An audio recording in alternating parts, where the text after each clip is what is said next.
Some people think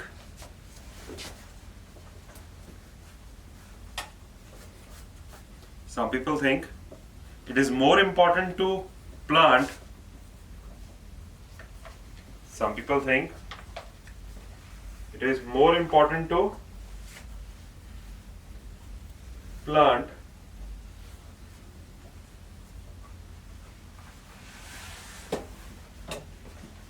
trees in open areas. In open areas, tree. In open areas, in towns and cities,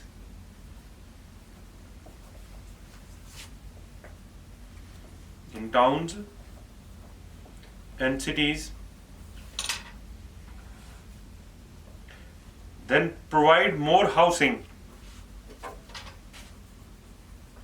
Then provide more housing. Full stop. To what extent do you agree or disagree?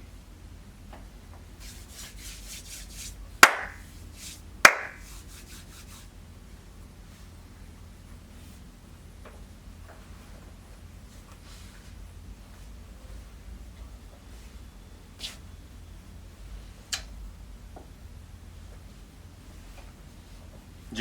What has been asked? What has been asked? क्या पूछा जा रहा है?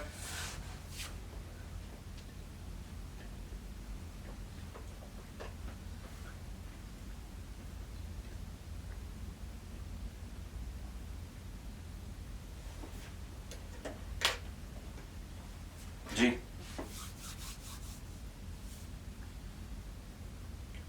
यहाँ पे तीन चीजें हैं, दो यूटिलाइजेशंस और एक रिसोर्स जिसको यूज करना है.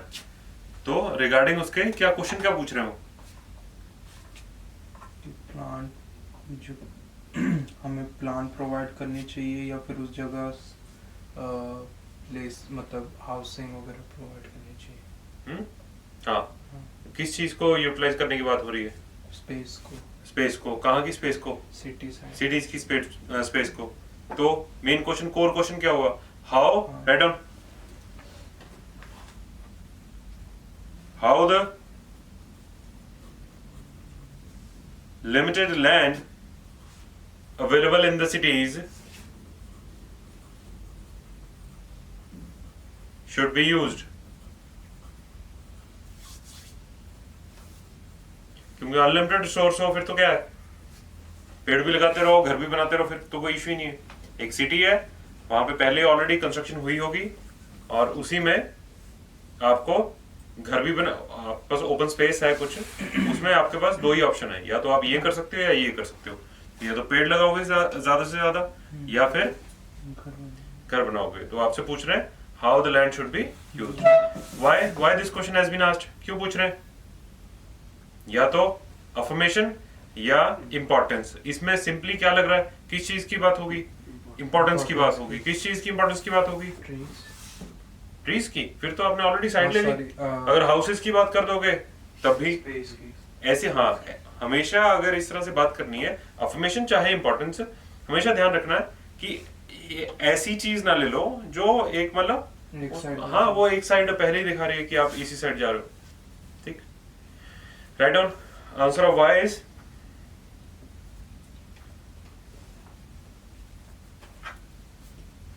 Due to the importance of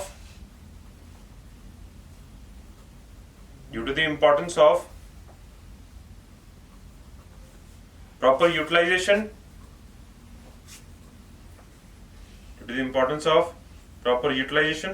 of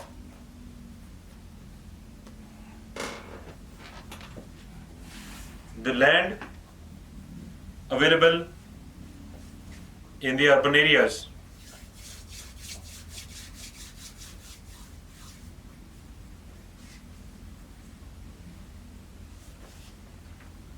ठीक. देन नहीं, फर्स्ट इंट्रोडक्शन. हमेशा उस पैटर्न को मतलब रात को उठा देना कोई, ऐसे करके चपेट मारे कोई कि पैटर्न बता, तब भी वही निकलना चाहिए आपका कि इंट्रोडक्शन के 3 parts, opening line, paraphrasing, connecting line. Opening line के 3 parts, time scale, impact. Pre introduction में what has been asked and why it has been asked. Why it has been asked में या तो अफर्मेशन या importance, ठीक है। Paraphrasing कितने तरह की होती है? 4। और 5th कौन सी होती है? जो मिसलेनियस होता है। इस चीज वहां पे टाइम नहीं होता, 40 मिनट्स होते हैं, उसमें मतलब पता भी नहीं लगेगा आपको कि वो टाइम निकल कब जाता है। और मेजॉरिटी का स्कोर इसीलिए नहीं आता क्योंकि उनका बहुत सारा टाइम तो यही वेस्ट हो जाता है। क्वेश्चन पढ़ते हैं, कुछ नहीं आता, ब्लैंक, कुछ नहीं समझ आ रहा, इधर उधर देख नहीं जाता, फिर कुछ भी स्टार्ट कर रही है, उससे स्कोर नहीं कर पाओगे। आपको पहले ही, जैसे आप किसी उसमें जाते हो, किसी गेम में पार्टिसिपेट करने जाते हो, तो वहां पे जाके पता लगता है कि आज फुटबॉल का मैच खेलना है या क्रिकेट का खेलना है या क्या खो खो खेलनी है। आपको ऑलरेडी पता है, आप नेट प्रैक्टिस कर रहे हो, ये कर रहे हो, वो कर रहे हो, जो भी गेम खेल रही है उसकी प्रैक्टिस हो रही है। ये आपके लिए गेम एक तरह से, वो प्रेशर की बजाय ना एक एक्साइटमेंट होनी चाहिए कि हमने इतनी सारी प्रिपरेशन की है, तो लेट्स सी क्या आता है और कैसा समय परफॉर्म करता हूँ, बजाय कि हाय मर गए क्या होगा वहां पे। ठीक है, वो तभी होगा जब आपको क्लैरिटी नहीं है। ठीक है, ये मेरी गारंटी है कि इसी तरह का टॉपिक आएगा। जो 5 टॉपिक्स ये करते हैं हम टाइप्स, इसी में से आता है। हाँ, इसी को वो मैनिपुलेट कर सकते हैं, लेकिन होगा इसी में, वो अपना दिमाग लगाओगे वहां पे। जैसे उस दिन आ गया था वो 6 टाइप लग रही थी ना उसमें सम पीपल ना अदर पीपल ना कुछ, लेकिन वो टॉपिक वही था। ठीक, तो वो दिमाग लगाना आपका काम है। देन इंट्रोडक्शन में सबसे पहले opening line, time scale, impact. Time कब की बात है? आज की बात कर रहा है वो, in this modern era.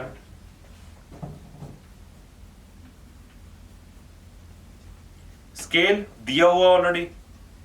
Scale का मतलब होता है दायरा, कि वो कहां की बात कर रहा है। अर्बन सिटी वो हाँ, through out the urban areas of the, कैसे लिखोगे इसको? Through out the urban areas of world, नहीं थ्रू आउट द डेवलपिंग नहीं, सिटीज, नहीं वो नहीं आएगा। Through out the urban areas state, उसको इतना कॉम्प्लेक्स ना कर लेना कि बाद में कुछ ना कुछ मिस्टेक भी हो जाए। Through out the urban areas, then impact, which is answer of why plus has or have been observed या noticed। सर हैव बीन कब लगता है? जैसे कि अगर ज्यादा हो, अब यहाँ पे हम किस चीज की बात कर रहे हैं? इंपॉर्टेंस की। इंपॉर्टेंस एक चीज है, आपने किसी चीज की इंपॉर्टेंस नोटिस की है, वो एक चीज है, तो हैज आएगा। ठीक है, इंपॉर्टेंस की जगह पे आप बेनिफिट्स कर दो कि बेनिफिट्स को नोटिस, और बेनिफिट प्लूरल में हो। ठीक है, बेनिफिट्स, तो बेनिफिट्स हैज बीन नोटिस नहीं लिखोगे, benefits have been observed notice, कुछ भी हो सकता है। फिर तो इसमें कभी भी बेनिफिट वगैरह हम लिखते नहीं है। नहीं लिखते, वो मैं दिखा दूंगा। जिस दिन हैव यूज हुआ, मैं आपको वहां पॉइंट आउट कर दूंगा कि देखो यहाँ पे अगर सिंगुलर करोगे तो बात नहीं बनेगी, यहाँ प्लूरल ही चलेगा तो हैव बीन ऑब्जर्व्ड होगा। और फर्स्ट सेंटेंस में ये मिस्टेक, इसको मैं नहीं रोक सकता, इसको मैं बता सकता हूँ। और आपने ये मिस्टेक की और एक दो और मिस्टेक कर दी, भूल जो कि 6 से ऊपर आएंगे। फिर उसको पता है कि ये ना इसने रटा लगाया हुआ है। ठीक है, अदरवाइज आप अगर स्टैंडर्ड को मेंटेन करोगे ना, आप एक जगह पे तो आप डाला हुआ आपने 2 लाख रुपए का सूट और दूसरी जगह पे 500 रुपए का कुर्ता पजामा डाला हुआ है, वो मैच नहीं करेगा, वो कुछ ना कुछ फिशी है, फिर उसके दिमाग में आएगा। अगर आप 10,000 15,000 20,000 का सूट डाल लो और फिर वही डालो, 8,000 का ब्लेजर डाल लिया, 15,000 का सूट डाले, फिर वो मेंटेन हो जाएगा आपका स्टेटस। आप ये नहीं कर सकते कि मांग के 2 लाख का सूट डाल लिया या मोदी जी वाला सूट लिया है और उसके बाद फिर आपके पास वैसे ही आपके कपड़े ही नहीं। तो वो चीज ऐसे ही यहाँ पे होता है। लोग फंसते कहाँ पे हैं ये ऐसे में, आप वर्ड ले आओगे भारी भारी, कहीं ना कहीं गूगल से ढूंढ लिए, ये कर लिए और उनका इनअप्रोप्रिएट यूज कर लिया। ठीक, उसके बाद आप सोचते हो कि यार मैंने बहुत बड़े बड़े तो वर्ड लिखे थे, ये वोकैब डाली थी, ऐसा भी किया था, उससे स्कोर नहीं आएगा ना ही इस पैटर्न से सिर्फ स्कोर आ जाएगा। आपको एक प्रोडक्ट प्रेजेंट करना है, उसमें एक ये आपके लिए वो है रेसिपी है। अब रेसिपी में आप इंग्रेडिएंट्स कैसे डालते हो और आपको लगा कि ये इंग्रेडिएंट बड़ा अच्छा है, बड़ा वाइट है, डाल दो पूरे का पूरा पैकेट और सस्ता भी है नमक। ठीक है, वो अच्छी डिश थोड़ी बन जाएगी, बैलेंस तो बनाओगे ना। ठीक, देन पैराफ्रेजिंग किस बेसिस पे होगी?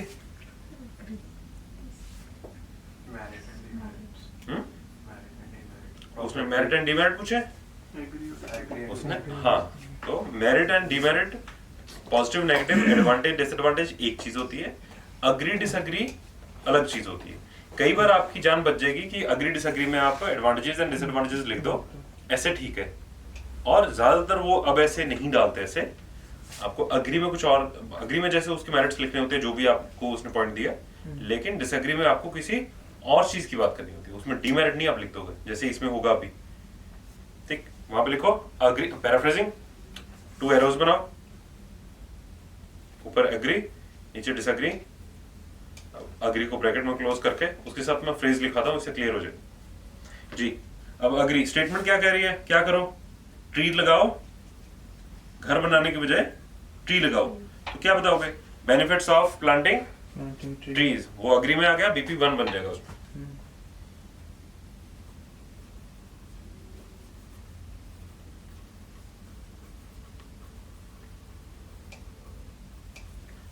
डिसएग्री में क्या लिखोगे, ये एक मेजर टास्क है बच्चों के लिए कि डिसएग्री में क्या लिखना है।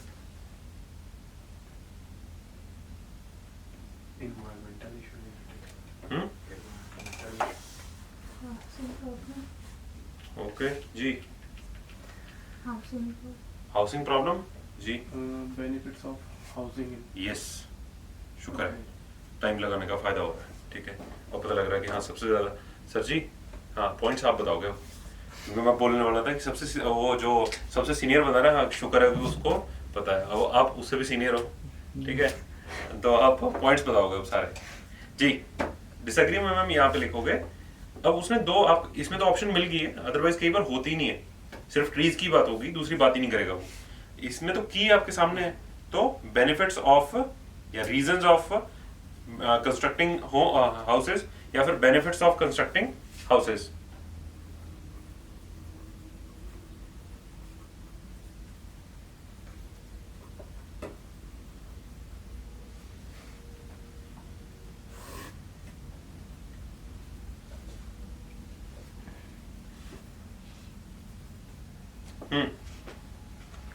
Then connecting line. This issue seeks special attention and due deliberation before propounding relevant and meaningful opinion. ये एस्टेज जाएगी 6 और 6.5 के लिए. Straight line BP1 agree.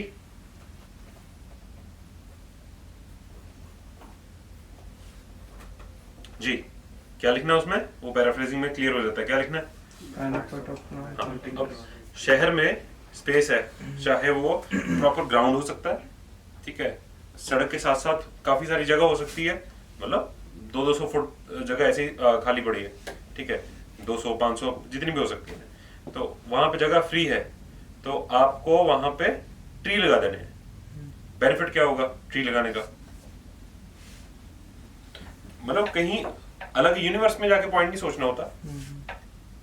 Tree का फायदा क्या होता है, अगर शहर में जा रहे हो, चंडीगढ़ जा रहे हो, ठीक है, आप क्या फायदा होगा कि वहां पे बहुत सारे ट्रीज है, गर्मी के टाइम पे टेम्परेचर यहाँ पे कितना है और वहां पे कितना, उसी में आपको फर्क पता लग जाएगा, ठीक है, उसी पे आप पॉइंट क्रिएट कर सकते हो। तो क्या बोलोगे, पोल्यूशन पे बोल सकते हो, ठीक है, beneficial to overcome city pollution.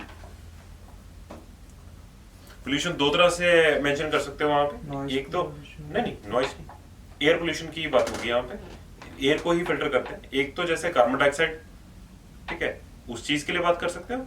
दूसरा डस्ट, अगर घरों के पास देखोगे या फिर रोड पे भी देखोगे, जहां पे भी रोड पे काफी सारे ट्रीज होंगे तो वहां पे आपको डस्ट कम लगेगी। क्यों, वो सक करते हैं, जब एयर सक करते हैं तो एयर में ही तो डस्ट घूमती है, तो उसको भी सक करते हैं। आप देखोगे कि पूरे ट्रीज के ऊपर क्या होगा, जैसे घर पे देखोगे, ठीक, कि अगर किसी भी घर पे बहुत सारे ट्रीज लगे हैं तो बहुत सारी जैसे डस्ट आपके घर पे आने की बजाय, काफी ऐसा नहीं कि 100%, लेकिन काफी डस्ट वो रोकते हैं, और आपको ट्री पे दिखेगी कि बहुत सारी डस्ट उसी पे होगी, अंदर कम होगी, और जिस घर में नहीं है वहां पे ज्यादा होगी, ठीक। तो ऐसे ही शहर में, अगर किसी शहर में बहुत सारे ट्रीज लगे हुए हैं तो वहां पे जो कार्बन डाइऑक्साइड वाली वो बताओगे, और दूसरा डस्ट की बात कर सकते हो।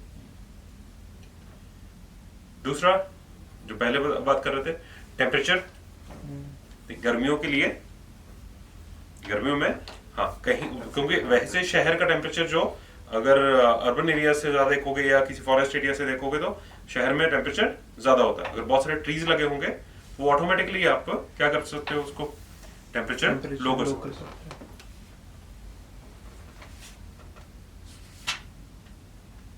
थर्ड पॉइंट के लिए स्पेस छोड़ो।